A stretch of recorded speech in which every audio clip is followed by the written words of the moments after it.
Hello. Good evening. Hello, hello, Yes. hello. And Ah, we're Lisa's here to say hello. yes, hello. I'm hoping it's not.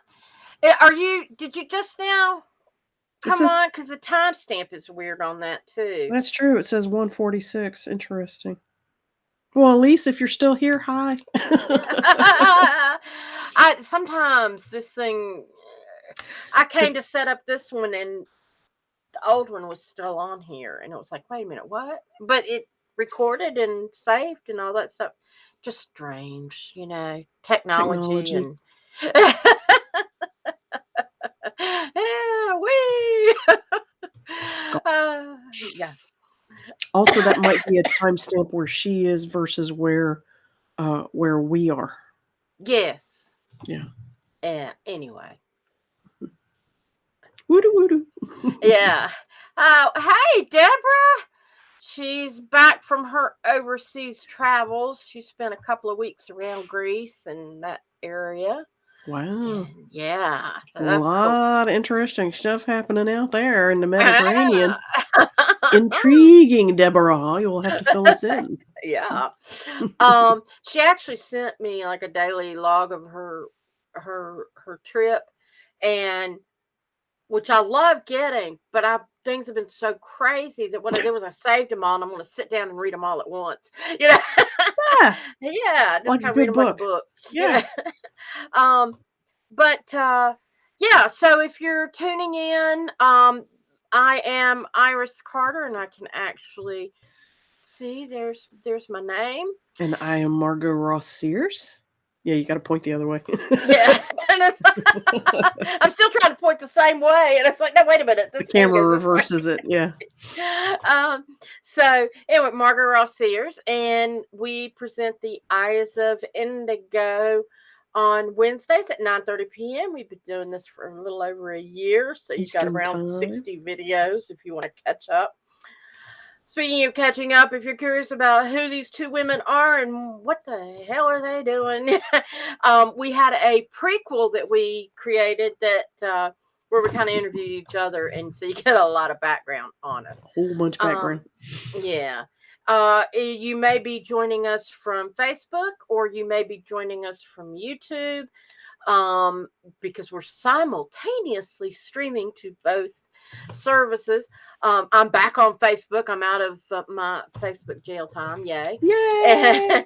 And so if that, what we do is because then at some point I'm turning these into um, audio podcasts, we make sure that we read the comments for the benefit of both parties watching.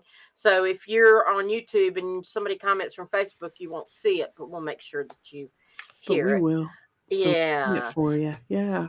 And we encourage, please let us know you're here, give us a shout out. Ask questions as we're going along. Yes. And um we'll respond. We want the interaction, and sometimes we ask questions. There's a little bit of a delay, so we might. Comments, questions, your version, Yeah. whatever you want to say. It's awesome.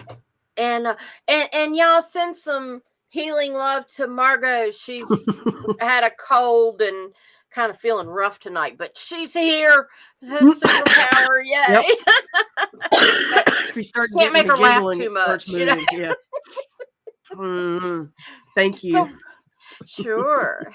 And so, what is tonight's topic? Tonight's topic is, I need to make it bigger, revisionist history. And the little blurb about it, history is literally being rewritten, but who decides how events will be recorded and taught? Hmm. What makes someone an expert in history if any given event can be changed at any time? Hmm. Changes have been revealed with very little response by the public. The answers Mm. are as varied as the perceptions.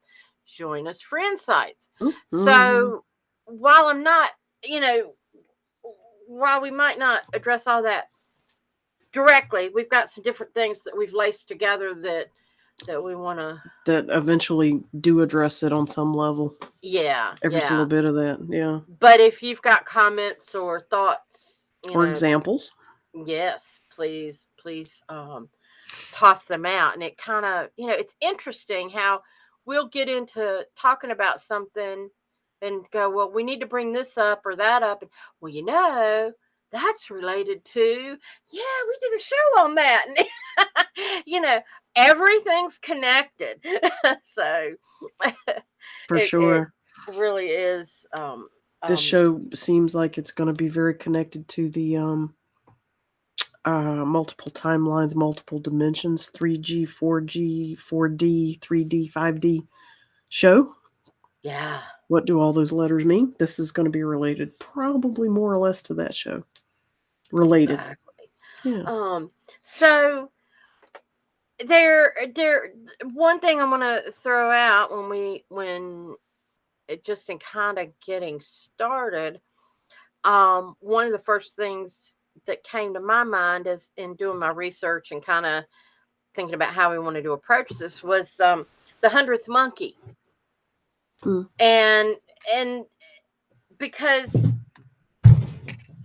I guess I'll take you down the scary lane of my thought process, but I was looking at how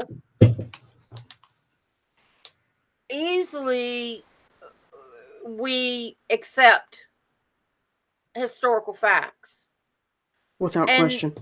yeah, and then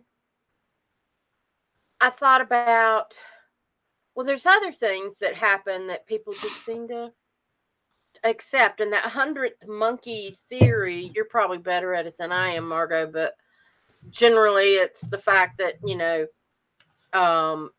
if you can get that the 100th monkey, in other words, if somebody, if you're teaching or putting out new information, by the time the 100th person accepts it, bam, it just seems like everybody does. Everybody past that point already knows it. Yeah. Mm-hmm. And similar to critical mass, similar concept, and also a similar concept if our listeners are familiar with Malcolm Gladwell and his fascinating books about sociology and why people do what they do. He called it The Tipping Point, and that's actually the name of one of his books, The Tipping Point. 100th Monkeys is a nearly identical concept, just using different adjectives. Yeah, different examples. I guess somebody had to throw monkeys in there because of the typing.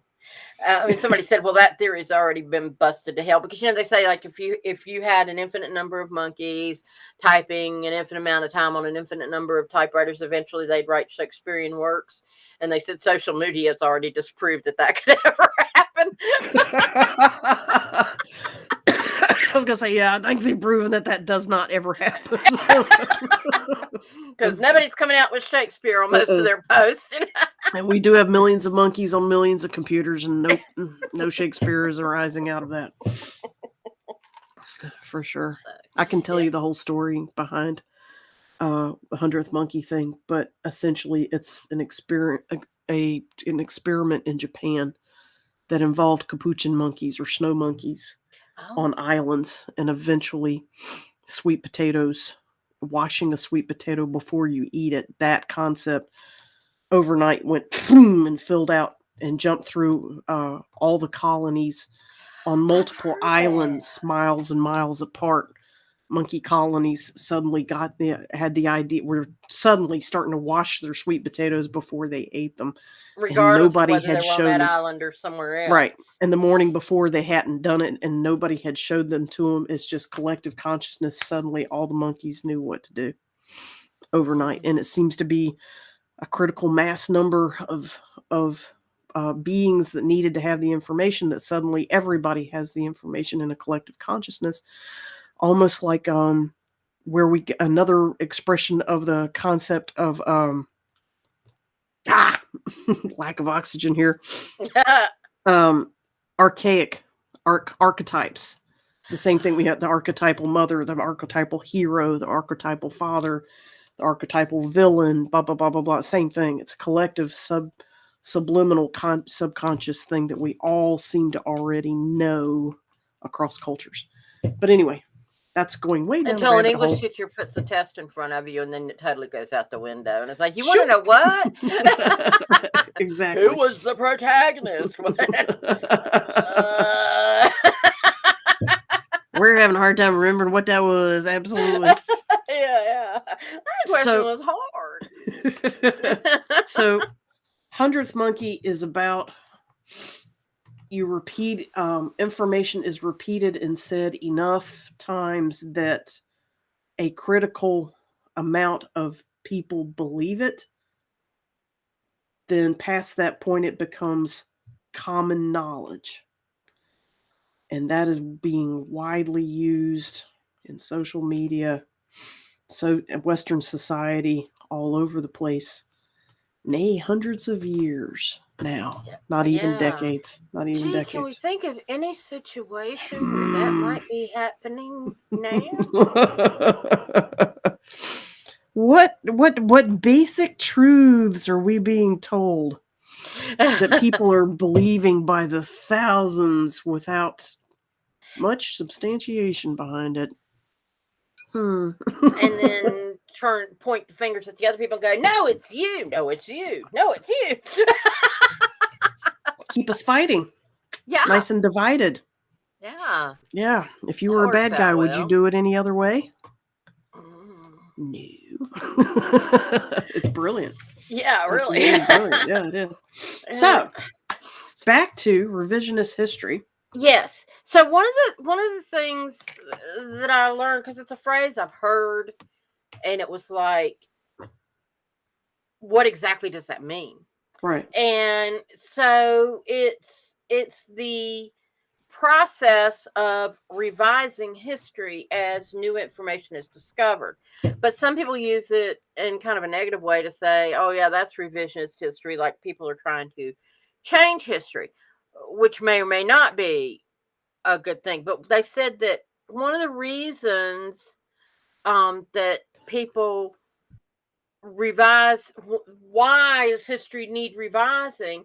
And they say because we either get a new perspective, or historians get a new perspective on something that happened, or they get new information. Now, I can understand, like, say you believed that people in 1,000 years ago would take corn and grind it with a mortar and pestle, and then suddenly an archaeologist unearths a cuisine art or something. Oh, look, they didn't have to do the mortar and pestle. And so that, yeah, okay, well, you can add that to the history books. But to come out and for the different perspectives, or to have a new perspective, it's this, to me, what I'm reminded of is when people like condemn things that were done 50 or 100 years ago based on today's standards. When they start the blame game, when they start naming who's at fault rather than just stating facts of what happened, that's when you're getting into, yeah, you shouldn't be doing that. Yeah. So to speak. Yeah, when you start pointing fingers at who caused what, blaming blaming this side for that and that side for that. I understand naming causality, and you can do that by naming facts as they happen in some kind of sequence. But yeah, changing blame directions and responsibility directions, and whole perceptions of historic, that like colors, when you're recolors everything. Yeah, today's emotions and today's, the current contemporary standard, whatever that may be, and because I've seen things where people talk about, well, women weren't allowed to do that 50 years ago. Yeah, they were.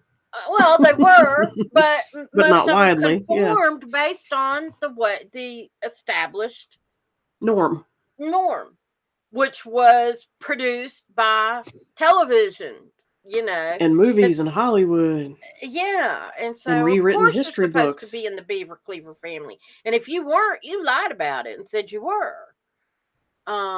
Right. Because That was everybody had to have that. wife and a husband, 2.5 kids, white picket fence, 2 chickens in every pot, 2 cars in every garage. Right. Yeah. And so you put on that persona whether you had it or not, which caused a lot of psychological and damage and, and that Which is sort of by thing. design, because the more you get people to feel uh, um, lack of self-esteem, the more you get people to get insecure and feel a lack of importance, lack of self-esteem. Classic one, you were born a sinner, is a classic demoralizing statement. Um, the more you can get people to lose their self-confidence, I'm not good enough, I'm not good enough, I'm not good enough crap. Yeah, the easier it is to what? Control. And Mm-hmm. then the very thing that they get people Ever to try to control a do, confident person? yeah, no. It ain't happening. And Yeah. when you control people and you give the masses expectations of certain things that they're supposed to do, yes, you stay home and you take care of the children and you go to work like a dutiful husband and you do XYZ, you know. Um, but once people started kind of breaking out of that, they started having trouble. Um, Right. Deborah says until relatively recent times, Germany chose to ignore Hitler and his atrocities, not taught in schools, not discussed. Then younger Germans started pushing and asking what happened. Mm-hmm. And yeah, she got that from a trip. Um, I remember her telling me she went to Germany, and they they she was on a cruise on a river going through that area, and they would get off and go and talk with the townspeople.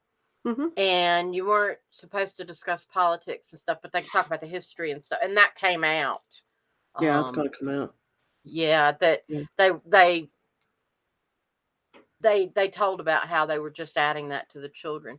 Then they decided that history was doomed to repeat if they didn't acknowledge the shortcomings. Now there's a museum and it's taught in schools. Yeah. I used to have a girlfriend, my age. I'm in my 50s now, but back when we were in our 30s, um, she was German, raised in Germany, and married an American soldier, and moved back to the Triad area, which is where Iris lives and I used to live.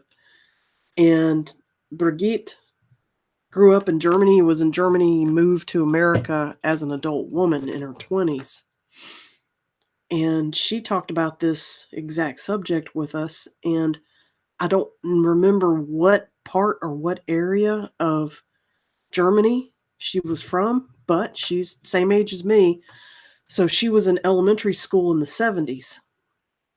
And in the 70s in Germany, where she was, they were taught this is what our government did as an atrocity to Germans and to Jews and the people who helped Jews, Poland, and so on. Let's remember so we never do this again. So there were parts of Germany that were already on board with that, and apparently parts of Germany that were not until later, which seems to be what your sister experienced. Yeah.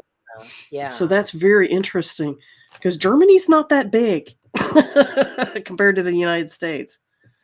Compared to the United States, all right. Yeah. Germany's much smaller.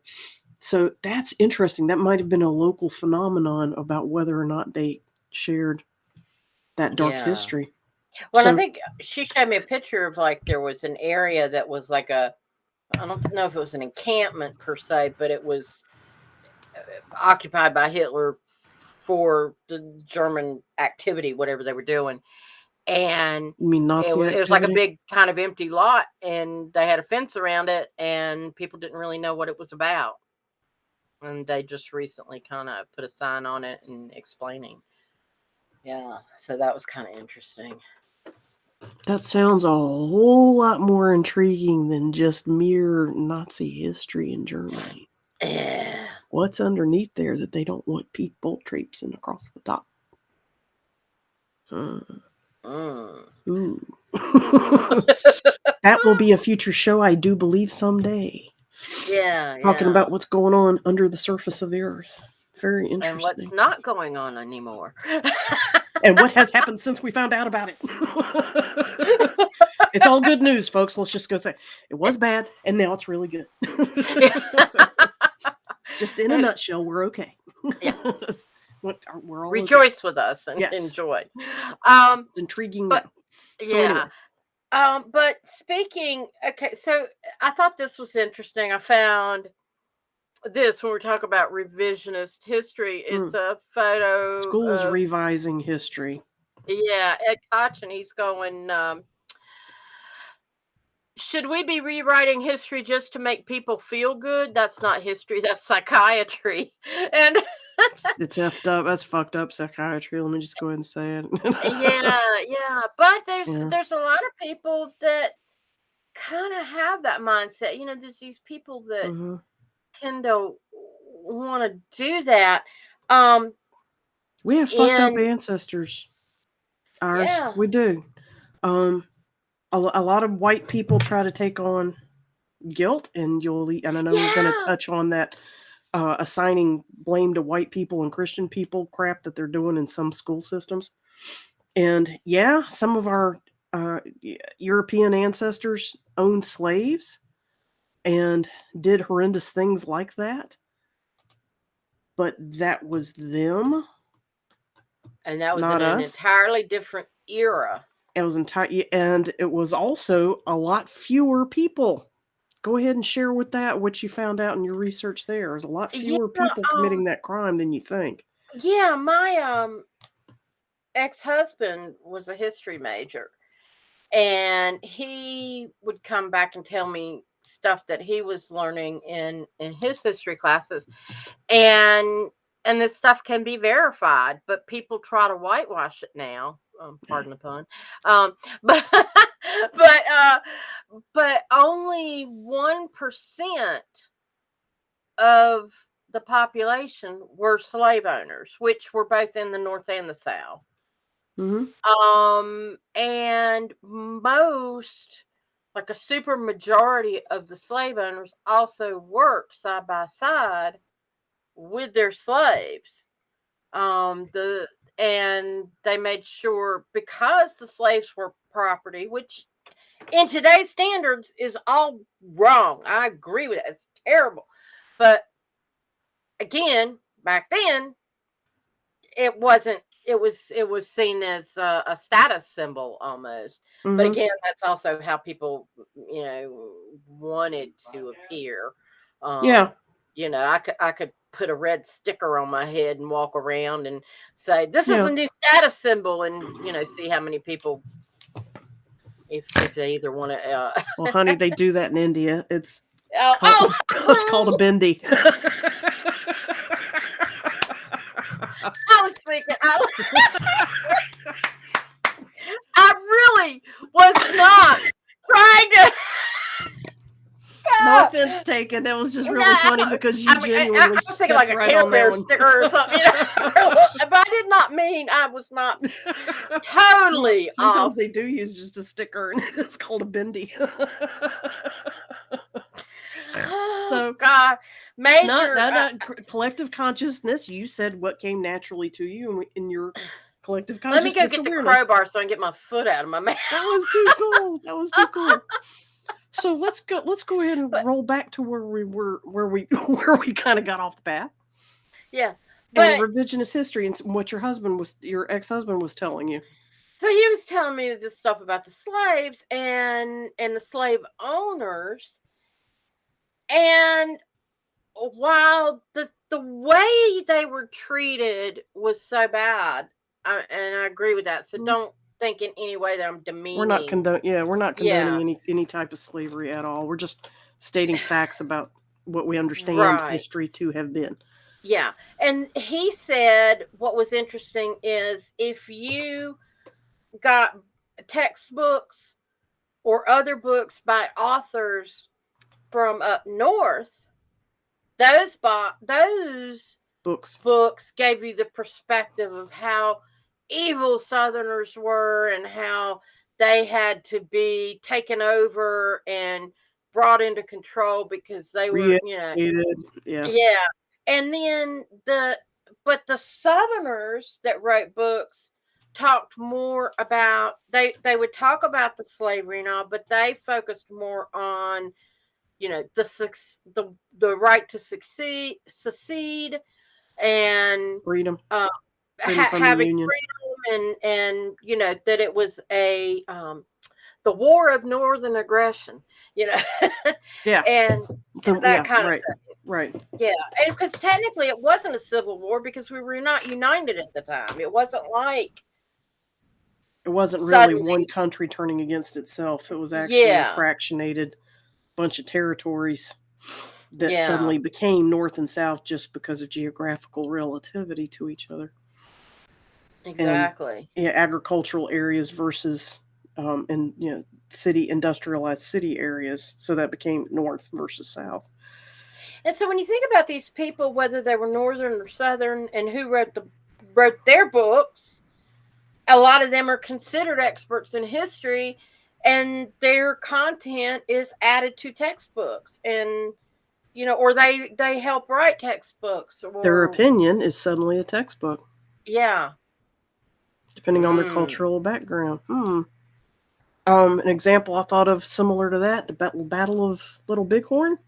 Mm-hmm. Custer Yeah. tried to go in and subdue some Indians, and they knew he was coming, and they rode right down on his ass and wiped him out in a really bloody massacre, like his men had been doing for the past few months to other Indian cultures in the weeks and months before.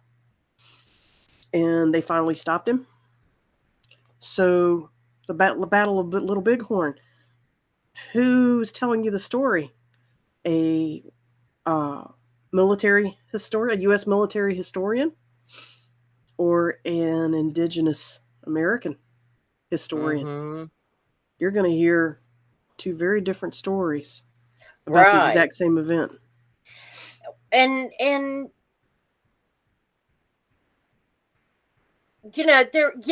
there was a time. When that? No, that was Wounded Knee, wasn't it? Not Little Bighorn. I don't I think it remember was the which Battle one. of Wounded Knee. Somebody comments, y'all. Yeah. Somebody Where tell was me, was that Custer's Battle last of? stand? Yeah, it was Custer's Last Stand. Yeah. Now I don't know if that was at Wounded Knee or Little Bighorn. Not sure, but anyway, Yeah. sorry. Yeah. No, that's fine. Yeah. Where was it? So That's who's I'm telling the story changes it. Bighorn, Little Bighorn. Well, it was Little Bighorn. Okay, good. Yeah. So who's telling the story obviously changes it. They know this in a court of law. Witness testimony can be skewed. Like Yes. Irish said, 10 people can see a crime and you'll hear 10 different eyewitness stories to that crime. Exactly. Yeah. Or how an accident happens, or Yeah. well, the person driving seemed to be doing this, and and it's all seems and supposes and all that stuff. And then again, you have people from today looking back at it and go and talking about the injustices and inserting opinion, kind of like they're doing the news these days. You're Because not getting legally just the they're fact. allowed to now, but Yeah. they don't tell you that they're Right. allowed to say their own opinion without factual substantiation. Since when? Thank When did you, that Reagan. start? That was started when in Reagan's term in the 80s, early 80s, because there used to be, the FCC had a rule that you had to be unbiased, and Right. you had all that stuff, and he wrote that out of law, and so And look at the result 30, mm, 20, 30 years later. You're here, uh-huh, almost all media is somebody's opinion. And if you go backwards, it's 6 companies that own all media, all newspapers, all magazines, all television, all internet, all movies, all of them, everything. 6 families or 6 companies. And if you dig back, those six companies are actually owned by 3 people. And the scuttlebutt, and I'm going to call it a scuttlebutt because I haven't done the research, but I keep seeing it coming up and over and over. All 3 of those people are Israeli. Yeah. The I've heard something worm to that effect. turns. Yeah. That would be an interesting thing to find out more about. Yeah. But so anyway. Yeah, and and that phrase followed the money. When we look back at, we know the history of the German War or World War II, And one. and and one, but we think we know. But then there are things that I would hear little tidbits about and looked up, and I'm going, holy cow! And this isn't like something that I had to find in the deep dark web somewhere.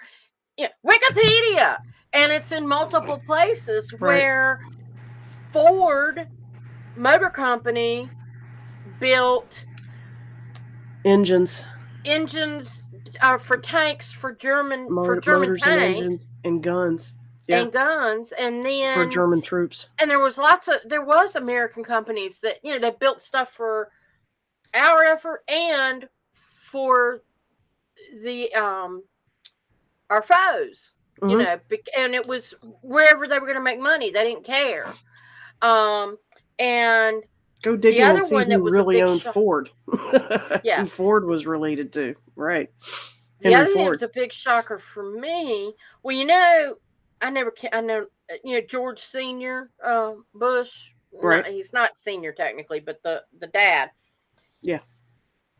He was in the CIA before he was president. He ran the CIA, which that was kind of interesting that I didn't during realize. The time of JFK. Yep. During JFK, yes. Then his dad so this would be W's grandfather, was an accountant for Hitler. I looked it up. Wow. Yeah. Managing the money. That makes sense. Okay, so if you want to know more about what Iris is talking about, go look up Operation Paperclip, and you will find out that World War II, we defeated Germany, but Nazism was never defeated. It just moved to a different country. Go look up Operation Paperclip, and you'll find out where they went. Hint, it was not South America. Yeah. Like you're being told. Yeah, some of the scientists and all, most of some scientists went to South America, but not all of them. They were the American military, or not even the military. Let's see. I'm going to name 2 popular scientist names that came out of that area that everybody's going to know. Einstein. Gee, what's the cultural history of the name Einstein? And Oppenheimer. What language do those names come from? I don't know. I'm guessing European somewhere. Absolutely. And we'll just leave those nuggets right there. Yeah. Y'all draw the dots. Right. Y'all draw the dots. And we know, and these are like factoids that, so wars, one of the things, wars of all kinds are created for financial reasons. They can talk liberty and freedom and all that crap all they want. That's just to recruit warm bodies. Those are emotional triggers to say those words. That's just recruiting fodder for the field. Yeah. Fly flat. This is the thing that really just crawls you. Okay. It crawls me, and it also was just like an astounding revelation for me that I had never really thought about. Oh, okay. In America, we fly the flag everywhere. People put them on the mailbox. They put them on their front door.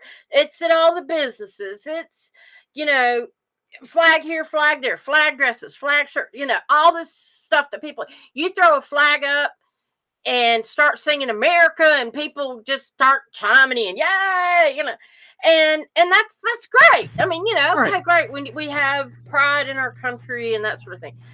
But one thing that always did kind of get me was, why do we reduce our national anthem to the whims of starting football games and NASCAR? and NASCAR? Yeah, sports events. Now other sports events. It's like sports events. Why only sports events? Who decided that our national anthem, something that should be revered and respected, is combat only? Represents combat only. And I mean, is it like, well, we're in a race now, so we're going to play this song so we'll get all our people combat ready? I mean, are you to me, that's a slam. That is a very interesting insight. Thank you. And so, just that. Like, and I've said it before, I'm gonna throw it out here while we're talking on that subject. The cross, is the symbol for Christianity. And why would you choose, of all the things that you could to represent Christ, why would you choose a torture device and put it up and shine a light on it and go, woo! And a bloody, bleeding, open heart. They'll do that. Oh God, they graphically. And the same people will go, no, I'm not going to let my child watch a dead man on a cross. Yeah, but you don't want your children to see horror films. Excuse me. You can go to church and look at a dead man hanging on the wall. Yeah, all damn day, mutilated and suffering. But back to the flag. Sorry. Okay. So we have that in America, right? We do. You're singing the national anthem, and okay. Woohoo! Yay! More power to us, kind of thing. All right. in Great Britain, they're sitting looking at us, going like we're a bunch of idiots because they only put their flag in specific locations. People don't just slap them on their houses like it's a big thing. And the same with their God Save the Queen, and which, by the way, God Save the Queen is the same tune as My Country 'Tis of Thee. Yeah, we were too damn lazy to write our own music. Well, it's because Great Britain's never. Great Britain has never not owned the United States up until recently. Yeah. That's history's going to get rewritten in ways that are going to freak people out. But Cherie Harkham Clegg says, "Hey gals, y'all ain't lying." And then she came in when we were talking about the abomination of where people slap up the flag with the American flag with no dignity or discretion, and how people slap up the torture device, also known as a cross, with no dignity, and the crucifix. The crucifix. They slap that up with no sense of dignity or awareness of what it also represents. And people gesticulate the same symbol on their bodies. Like, that's Catholic. Well, I know, but I mean, it's like don't do that. Think. That's what I mean. I don't want to tell them not to do it. I want to tell them, think about why you're doing what you are doing. Well, just don't monkey it because you think you got to be 100th monkey. No, don't be 100th monkey. Think. Don't do status quo. Don't perpetuate the monkey thing. We're back to the monkeys. Which reminds me, monkeys like shiny things. I found two little friendly I found two friends that Iris said, "Ooh, show that to our friend, to our followers," and it's actually an amethyst that looks really gorgeous. Blue up close, but you can actually see she's actually purpley. Purple. Yeah, that is gorgeous. Isn't it pretty? Thank you. These two. This is an orange calcite. It looks like an orange. It looks like the membrane on there and everything. But it does, and that's what I was tripping out about. I was like, "Wow, this thing they're so deeply colored." And they sit on both sides of my computer and hold the space. But apparently they wanted to be in the show today. That's why they asked to talk to me earlier, because They said, They Iris did. let They us be said, on. "We want to talk to Iris. Show us to Iris." So I picked it up and brought them in. Yeah. So I wanted to share my little friends with you. Glad you did. Yes, thank Thank you. you. Those are gorgeous. Yeah, they're fun. They got their Yeah. little nooks and crannies. So And if you're watching, take in the energy that they're sending, because that's, yeah. I'm feeling it. So that's really cool. enjoy. Yes. Okay. So the other thing when we're talking about the history and stuff like that, um, is to think about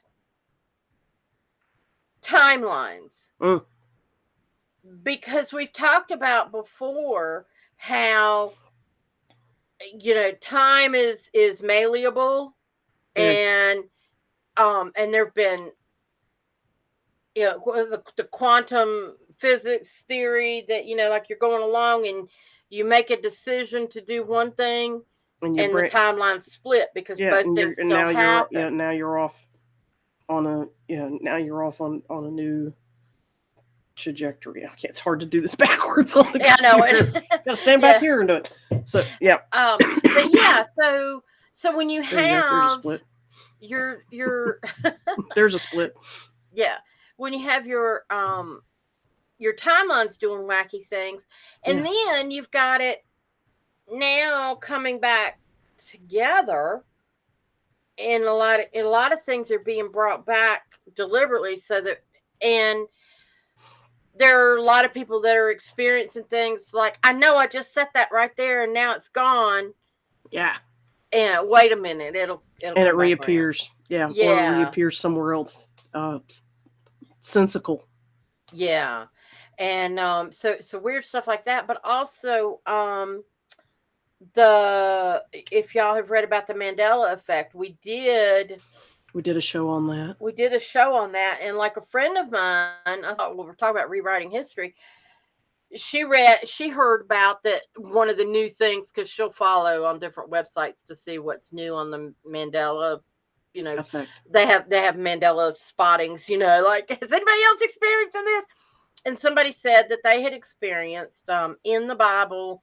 A lot of us grew up with when the lion lays with the lamb, and in my friend's Bible, she said there was even a picture opposite of that scripture of the lion and the lamb, and and I remember seeing biblical pictures like that, and people were starting to notice that their Bible was changing, and it was the wolf and the lamb. And she went home. She said, I have my personal Bible that I grew up with, and it's sitting on my coffee table. That's where it always is. And she said, I went home and I looked it up, and the picture has changed to a wolf and the text has changed. She said, Iris, all my life that's been a lion. Now it's a wolf. And so, wow. Again, timelines. And so then you think, okay, right there, history, 2,000 years of history is slowly getting rewritten. Yeah. And so when somebody has insights to something in the past, and if the timeline has shifted or changed, does that also, where did the timeline change, and how does that change the perspective on what's already happened? I don't know, I'm not. That's the question that some people, that you'll always be digging. When did this change and why? Is what I'm hearing you say. And that's going to become a study unto itself, I think, both sociological and scientific. Well, sociology is scientific in some extent, but eventually that's going to become a field of study all by itself about where and when and why did the humans diverge from the status quo. But that kind of information is more apparent hindsight 50-50. Yeah. But that would be an intriguing. I'm sure somebody's going to even make up some kind of cool Latin word name for it.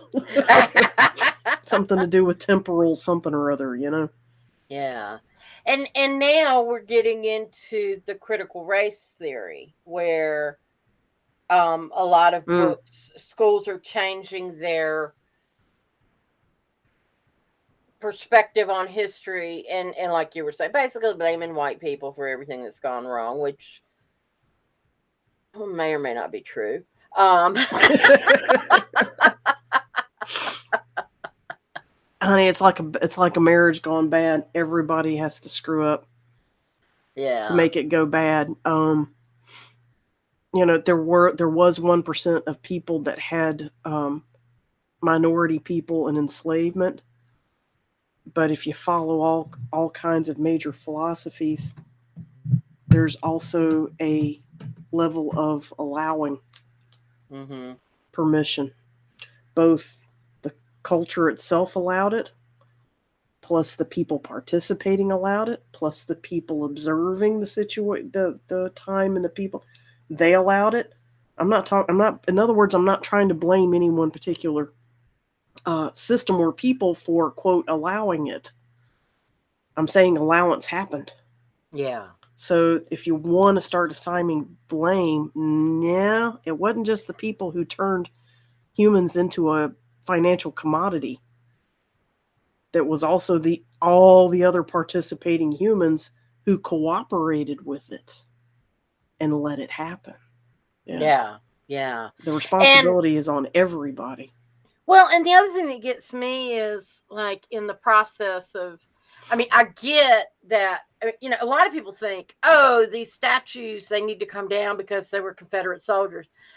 But what a lot of people don't realize, even though they're cheering for those statues to come down, they don't realize that the statues, and if they, okay, back up. The statues, a lot of them weren't erected until like the 20s and 30s. Okay. And that was because of the movement to... That was post-World War I. Yeah, and that was because a lot of people in the South we need to recognize our heritage, go Robert E. Lee, yay. They were being patriotic in their own way. Right. And they were being regionally patriotic. And in some cases, there were nefarious reasons for trying to oppress the free black people. Sure. Oh, yeah, there were fuck-ups everywhere. Yeah, there were evil people everywhere. None of this is clean and skin clean. No. Yeah. And a lot of people will protest the statues coming down, thinking that they are basically encasing the bodies of whoever, and that, like they've been there forever. No, they haven't been. If you're going to go after an atrocity, look at the purpose. Was it set up for honorable reasons for remembering the culture, or was it set up as a method of intimidation? And that's where you determine if it was a good thing or a bad thing. But a lot of people just go, oh no, they must come down. Well, do the research first. Do the research and quit being that 100th monkey that suddenly now everybody everywhere thinks that these old figures need to come down. Thank you. Cherie has a comment that says they talk about how things are changing as we live them. Well, they talk about this in their next comment in palmistry. Yeah, the lines on your hands change as your life activities and destiny have changed. And it's kind of funny you should say that, Cherie, because literally 2 or 3 days ago, I found a new line on my hand that had, it's literally that one. It's just it goes down. It's a tiny little V. Yeah. But that one was not there before. And as you can see, it's starting to go all the way down to here. It's starting to extend. And this hand, you can see it just about, it's actually got a split. Wow. Right there. You have to write a new book to add these new lines. This is what this line means, I haven't had a chance to look up what they mean, but I looked down 2 or 3 days ago and went, that was not there before. Yeah, I haven't Yeah. paid. And it's actually on both hands. So, you know what? Maybe we ought to do a show on palmistry. That'd be fun. And we could maybe throw in reflexology too. Ooh. How that works. Yeah, and why that works. Yeah, because my mom did that with weight loss one time. Oh, very cool. See, there you go. It was acupuncture in her ears, but I bet it you wasn't like she had stems coming out of her ears. It was little tiny balls, you know. that's cool. Yeah. I bet we can find a reflexologist to talk to us about that stuff. Yeah. But anyway, so the critical race theory is sort of jumping on that bandwagon, and a lot of people are opposing it. And so there has been, and somebody actually, I saw this question, somebody was doing a poll. Do you believe that parents have the right to interject what they think should be taught in schools? And I was like, yeah, keep them out of the library, but taught in schools? Yeah. My comment on that was the fact that somebody even feels like they should ask that question at all shows that there is a critical problem already in progress. If somebody has to even ask if the parents should be involved into what's being poured and hammered or dripped into their children's minds. And you said homeschooling is going up? Up. People found out they can do it, so they are doing it. Can I get an amen? Yeah. Yeah. For that, all you homeschoolers, high 10. Yeah. Yeah. And when you think about, I mean, I just lost my thought. It went, which it might have been a good thing. I don't know. We're talking about the poll that asked, should parents be involved in the curriculum that their children are taught? Oh, the other thing is, the people who define what the curriculums Charter are, yeah, are not necessarily educators themselves. No, they usually have something to sell.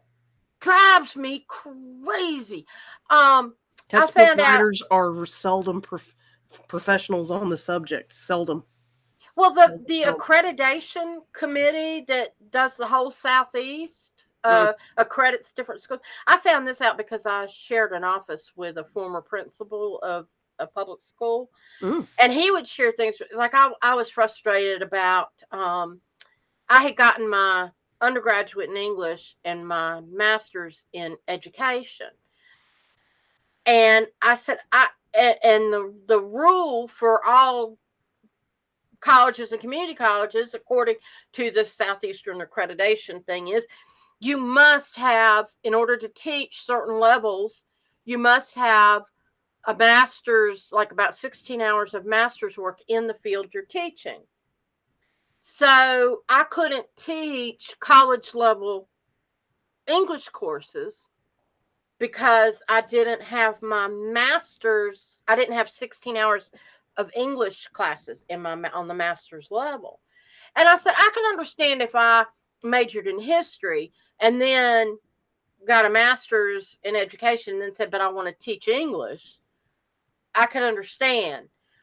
But since my whole undergraduate degree was in English with a minor in communications, I'm not allowed to teach college level writing.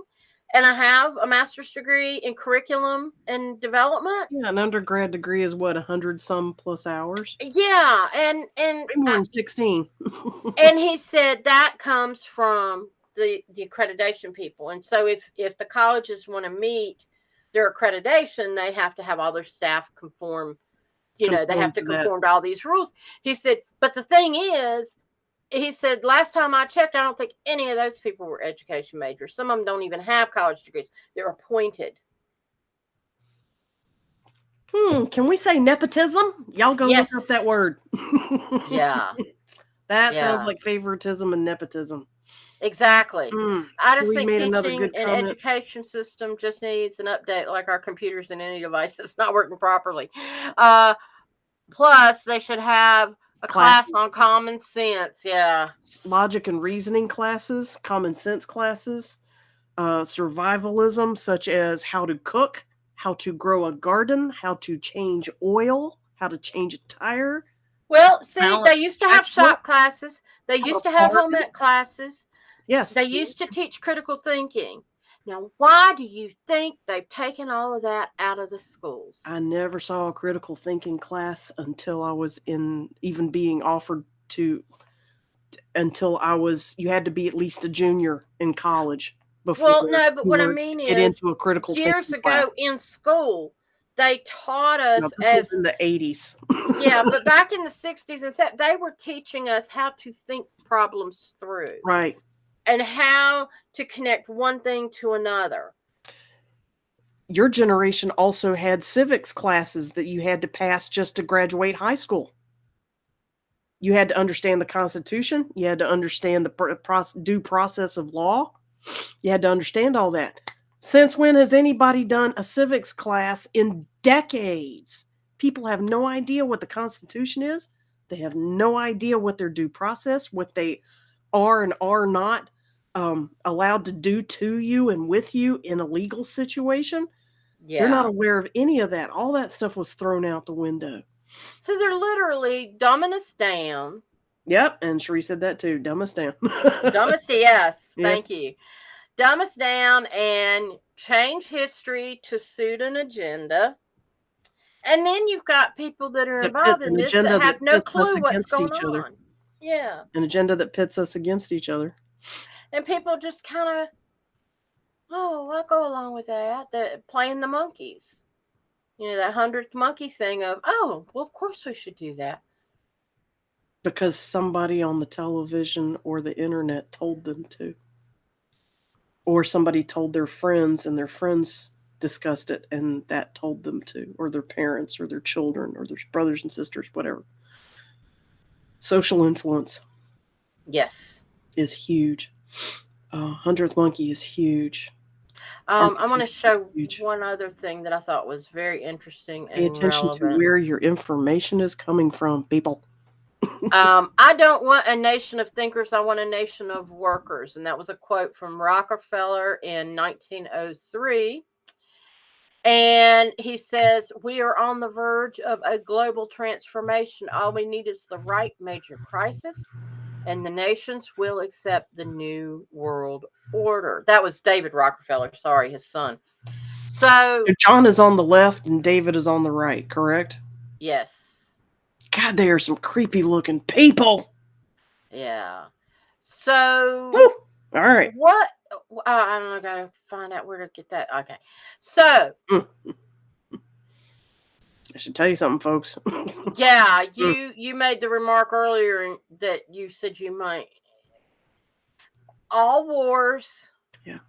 and all, when you talk about the newspapers and things like that, there are All wars, all conflicts were financed. Both sides were financed by the same 13 families that owned until recently, until about a year and a half ago, until recently, those 13 families owned 99% of the wealth in the world. 13 families. By the way, I think like one of them was American, the rest of them are European and Middle Eastern. So there's actually, I think there was two. maybe Well, and then when you look at, a then you lot look of at the people origins of those forget. families, it goes back to the Antarctic and then it goes off planet. So we can get really crazy about where it actually started. One of the things I like to throw out just to remind people, because this is close to home, and it was a fallacy that I lived with for years, never thought about it. When you hear Federal Reserve, you automatically think it's a government entity. That's a It private is entity. owned by 12 banks. And 13 families. Yeah. And it was, Yeah. you're looking at the Rockefellers and the Carnegies and a couple others that they own these banks, and they said, we'll put the banks together and loan the money to the government. Right. And then and they said, Now we own the government. and the idea is that Congress would oversee it. Well, actually, what happens is the board, which is a representative from each bank, gets together and makes decisions and tells Congress, okay, this is what we're doing, and Congress says stamp of approval.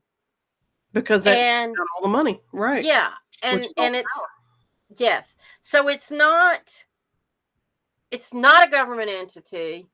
Never has been. Never has been. And it's all tied into the same things. So when you start seeing the U.S. all Department these companies of linked U.S. together, Treasury Department has taken over now. That's why, Federal Reserve is going under.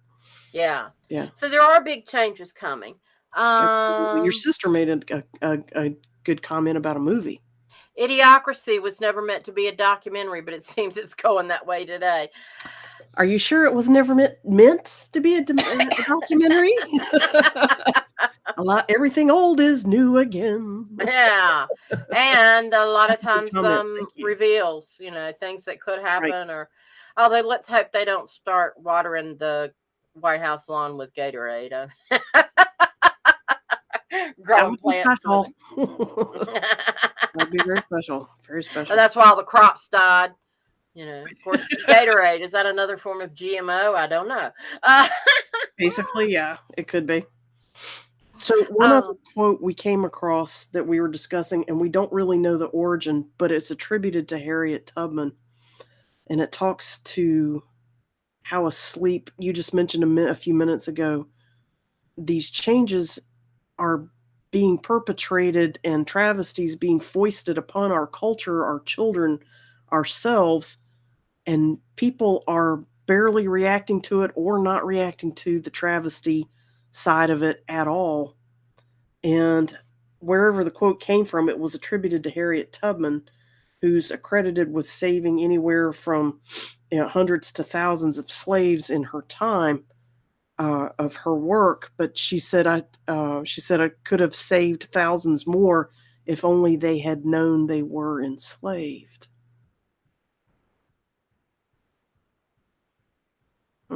That's... If only they had known they were enslaved. So regardless of who said it, there is some wisdom in the pearl is there. Mm-hmm. So we love you guys. Yes, and I promised Margot that we would end early tonight because she is ready to turn in. But I want to share this real quick. She has to get better by next week because, I'm sorry, whoops. This Saturday. This Saturday. Mm-hmm. Because she and her husband David are going to be presenters at the Dreams Empowerment Day, which our friend Janet Hosmer is coordinating, and it's a series of workshops, and you just register individually with each presenter. But they're going to talk about protective mandalas and symbols, and then cross-using modalities. Mm-hmm. And is that cross-using as in Christian crosses? How to use ideas for using multiple modalities at the same time. Okay. All of a sudden, my image of the cross came up. I know. That's where you went. No, this is about using multiple modalities, right? Yeah. So that should be great. Yeah. Yeah. And walk-ins are welcome. You're welcome to sign up for those classes. There's plenty of seats, and walk-ins are also welcome too. Yeah. Yeah. So we will be back next Wednesday at 9:30. Same bat time, same bat channel. Same monkey time, same monkey channel.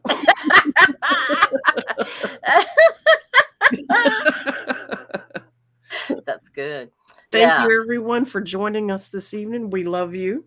Yes, we very much appreciate you joining us. Namaste. Good night. Thank you for joining The Eyes of Indigo with Iris Carter and Margot Ross Sears. Music is Arcadia by Kevin MacLeod of Incomptech.com, licensed under Creative Commons. Visit our Facebook page for broadcast details, www.facebook.com/eyesofindigo. Show is copyrighted 2021 by Iris Carter and Margot Ross Sears, all rights reserved.